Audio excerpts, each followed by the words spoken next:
বিষয়ে গালি দেন, বিভিন্ন বিষয়ে আপনারা বলেন যে পেইড পলিটিশিয়ান, আমরা টাকা খেয়েছি, তারপরে হচ্ছে এগুলো বলেন। আমার কাছে এগুলো ভালো লাগে, এই কারণে ভালো লাগে কারণ আমাদের যে আন্দোলনটা ছিল, আমাদের আন্দোলনটা হচ্ছে আপনার এই গালির অধিকারটার জন্য। এই যে আপনার কমেন্ট বক্সে আপনার ব্যাকস্পেস ব্যবহার করতে হচ্ছে না, যে এটার জন্য কিন্তু এই গণঅভ্যুত্থানটা। এই যে আপনাকে ব্যাকস্পেস ব্যবহার করতে হচ্ছে না, আপনি গালি দিতে পারছেন আমাকে, আপনি আমাকে তুই বলতে পারছেন, আপনি আমাকে খুব অপভাষা ব্যবহার করতে পারছেন, আপনি আমাকে বলতে পারছেন যে আমি হচ্ছে টাকা খেয়েছি, ঘুষ খেয়েছি। এই যে এটা বলতে পারছেন না, কুত্তার বাচ্চা বলছেন না আপনি, এই যে কুত্তার বাচ্চা, তুই তোর পরিবারের সবার কুত্তার বাচ্চা। আমি শেষ পর্যন্ত আপনার এটার জন্য আমি ফাইট করে যাব, অর্থাৎ আপনি যেন এটা বলতে পারেন। কারণ অতীতে আমরা এটাও বলতে পারতাম। আপনি যদি অতীতের সময়গুলো দেখেন, অতীতে কিন্তু আমাদের এটা বলারও অধিকার ছিল না। সুতরাং আমরা আপনার এই গালিটার জন্য আমরা ফাইট করেছি, আপনার দ্বিমত প্রকাশের জন্য আমরা ফাইট করেছি, এবং দ্বিমত প্রকাশটাই আমরা চাই যে আপনারা দ্বিমত প্রকাশ করতে পারেন। শুধুমাত্র সহমত প্রকাশ করবেন, আমি শুধু যেটা বলবো সেটাই আপনি বলবেন, আমরা এটা চাই না।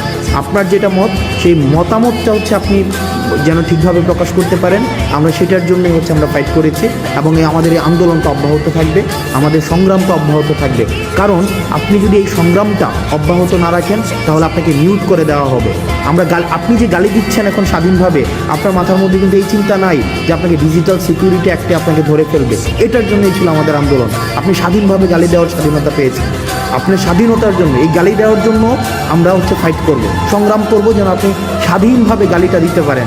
আমাকে যেন আপনি বলতে পারেন আমি কুত্তার বাচ্চা, আমাকে যেন বলতে পারেন যে আমি হচ্ছে যে টাকা খেয়ে আন্দোলন করেছি, আমাকে যখন বলতে পারেন যে আমি ঘুষ খেয়েছি, আমাকে যেন বলতে পারেন আমি 10 কোটি টাকা খেয়েছি। এই যে আপনি 10 কোটি টাকা খেয়েছেন, আমাকে বলেন, আপনাকে কিন্তু কেউ এসে বলে না যে আপনাকে বাসা থেকে উঠাই নিয়ে আসবে। এটা কিন্তু আপনার, এই ভয়টা কিন্তু আপনার নাই, বা এই ভয়টা আমাদের নাই।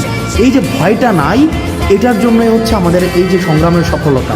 আপনি যদি জিজ্ঞেস করেন এই সংগ্রামের সফলতা কি, এই সংগ্রামের সফলতা এইটাই যে আমাদের ব্যাকস্পেস ব্যবহার করতে হচ্ছে না, আমাদেরকে একটা কমেন্ট লেখার পূর্বে আমাদের ভাবতে হচ্ছে না, বা আমাকে কোনো বন্ধু ফোন দিয়ে আমাকে জিজ্ঞেস করে না যে দোস্ত তাড়াতাড়ি কমেন্টটা ডিলিট করে দে, বা তাড়াতাড়ি পোস্টটা ডিলিট করে দে। এইটার জন্যই হচ্ছে আমাদের আন্দোলন। এবং আমি মনে করি এই জায়গায় হচ্ছে আমাদের সফলতা, যে আপনি অন্তত স্বাধীনভাবে গালি দিতে পারছেন, সবাইকে স্বাধীনভাবে গালি দিতে পারছেন।